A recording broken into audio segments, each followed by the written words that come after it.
Shanti to all the divine angels. तो जी हम बिल्कुल लास्ट मुरली में पहुंच गए। हमारी 69 की मुरली अब लास्ट है ये। उसके बाद कंप्लीट। बहुत खुशी होनी चाहिए कि एक साल हमने कंप्लीट कर दिया, जिनका सालों में नहीं हो पा रहा था। और अब हम 70s की तरफ चलेंगे। तो ये 25 दिसंबर क्रिसमस डे पर बाबा आए थे, वो मुरली है। और शायद 2 पार्ट्स बनेंगे इसके। जो भी पॉइंट्स इम्पॉर्टेंट पहला देख लेते हैं। मुरली का टाइटल क्या है?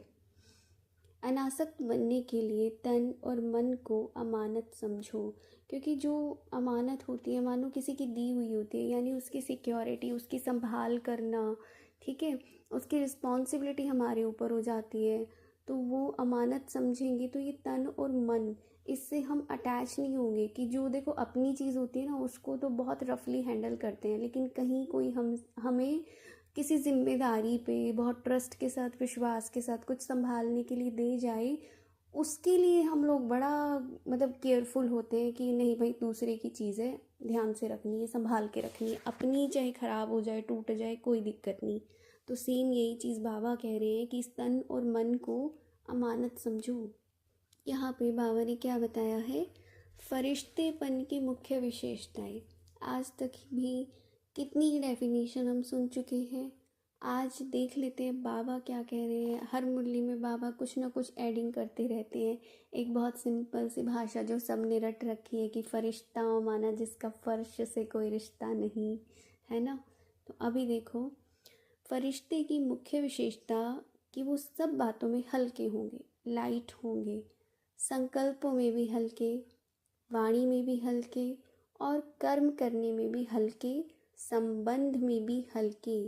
तो उसकी पहचान ही क्या है? लाइट होना।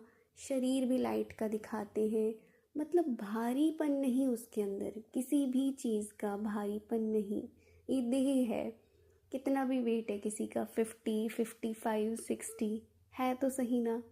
इस बोझ को हम लेके तो चल रहे हैं ना, वचनों से, संकल्पों से।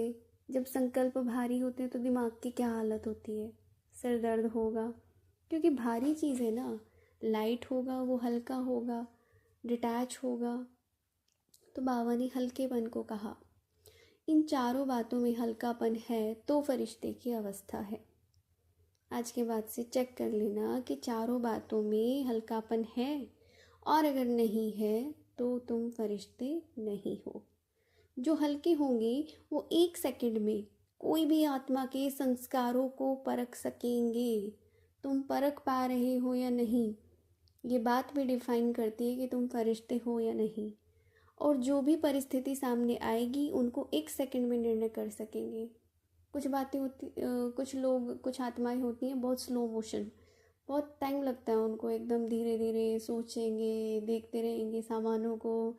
मतलब वो लौकिक में भी, मतलब स्थूल में कुछ भी करेंगे तो बड़ा स्लो मोशन में उनका सब कुछ चलता रहता है, धीरे धीरे धीरे धीरे।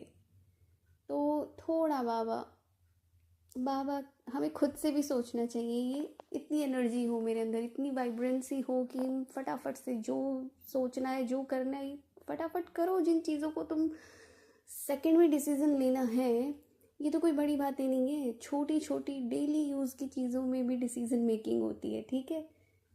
सुबह से शुरू हो जाती है हमारी डिसीजन मेकिंग।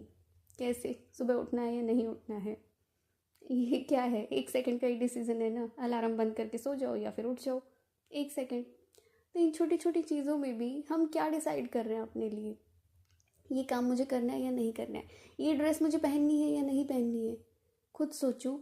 यहाँ से इतनी सूक्ष्म लेवल की चेकिंग करो कि मेरा टाइम भी अगर वेस्ट हो रहा है, 5 मिनट 10 मिनट ये सोचने में मुझे टाइम लग रहा है कि क्या पहनना चाहिए आज, क्या ये पुरुषार्थ की स्टेज है?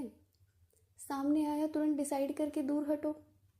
किस लिए सोचना है? क्या देखना है हमें? कहाँ अपना टाइम लगा रहे हैं? ठीक है। तो ये फरिश्तेपन का क्या है कि वो कोई भी आत्मा के संस्कारों को परख सकेंगे, और जो परिस्थितियाँ आएंगी उसको भी 1 सेकंड में निर्णय कर सकेंगे। यह है फरिश्तेपन की परख, ठीक है। तो नेक्स्ट पॉइंट भी देख लेते हैं इसी में। यज्ञ सहयोगी। यज्ञ सहयोगी तो लगभग सभी पास ही हो जाते हैं इसमें। देखो, लेकिन इसमें बाबा के महावाक्यों में ऐसी भी स्थिति होगी जो किसके मन में जो संकल्प उठेगा वो आपके पास पहले ही पहुंच जाएगा। बोलने सुनने की आवश्यकता नहीं। तो संकल्पों को रीड करने के लिए अपने संकल्पों के ऊपर फुल ब्रेक होगी। ऐसा कब होगा? जब हमारे खुद के संकल्पों पे हमारा इतना कंट्रोल हो। अगर ब्रेक पावरफुल होगी तभी तो हम दूसरों के संकल्प को रीड कर सकेंगे। बोलेंगे खुद के संकल्पों के ऊपर तो कंट्रोल है नहीं हमारा, और चले हम दूसरों के संकल्पों को रीड करने।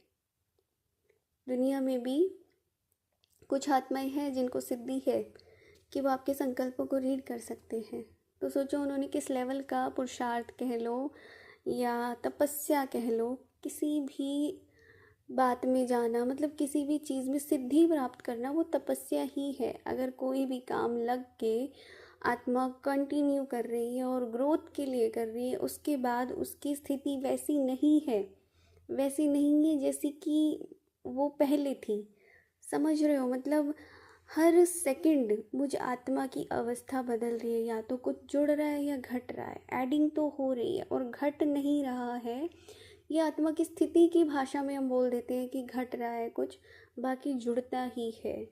एक सेकंड तो जुड़ गया ना मुझसे, मेरी आत्मा की इस जर्नी से, कि भाई 4800 साल, ठीक है, और इतने घंटे इतने सेकंड जुड़ गए। अगली घड़ी आएगी, एक और सेकंड जुड़ गया। कल का दिन आएगा, तब तक एक और दिन जुड़ गया मुझ आत्मा से। इतने सारे संकल्प जुड़ गए कि जो भी संकल्प आज मैं करूँगी पूरा रात तक, वो सारे संकल्प मुझ आत्मा की रिकॉर्डिंग क्या होती है? यही तो है ना, रिकॉर्ड हो रहा है, सारी चीज़ें जुड़ रही है। आज के दिन जो जो घटनाएं होंगी वो जुड़ गई। तो ये हमें देखना है कि हम एक सेकंड पहले जो थे, हम एक सेकंड बाद वो नहीं हैं। ये समझनी है, इतनी गहरी गुह्य बातें हैं ये। तो बाबा ने जो कहा कि संकल्पों को रीड करने के लिए क्या तुम्हारी कंडीशंस होती हैं, उन कंडीशंस की तरफ हम तभी तो ध्यान दे पाएंगे जब हमें पूरा इस संकल्प शक्ति के बारे में एग्जैक्ट इन्फॉर्मेशन होगी कि संकल्प होते क्या हैं, क्या इनके इम्पैक्ट होता है सोल के ऊपर। सब एनर्जी है, वाइब्रेशन है, वाइब्रेट कर रही है ना आत्मा एक फ्रिक्वेंसी के ऊपर, उसी को हम संकल्प कह रहे हैं। वो कोई भी हो सकता है, पॉजिटिव भी नेगेटिव भी, ठीक है। तो ये था आज के लिए, सिर्फ इतना ही इस मुरली में। कल फिर मिलते हैं नेक्स्ट मुरली में। आज का होमवर्क है कि हर कोई अपने संकल्पों की चेकिंग करेगा, बस ज़्यादा नहीं। सिर्फ हम ये देखेंगे कि चलो डिसीज़न मेकिंग में ही कि हमें कहाँ कहाँ टाइम लगा, आज दिन में कितनी बार टाइम लगा, हम तुरंत निर्णय ले पाए या नहीं ले पाए, तुरंत, ठीक है, सेकंड के हिसाब से। चाहे वो कुछ भी थी, चाहे वो छोटी सी चीज़ें हो कि भाई आज सब्जी क्या बनानी है, ये हो गया किसी के लिए। कोई जॉब पे जा रहे हैं, उसको वहाँ पे कोई भी चीज़ है, उसको डिसाइड करना है कि क्या करना है, उससे जुड़ा हुआ। तो इसको हम चेक करेंगे। ओम शांति। Thank you so much. Channel को लाइक शेयर और सब्सक्राइब कर सकते हैं। ओम शांति।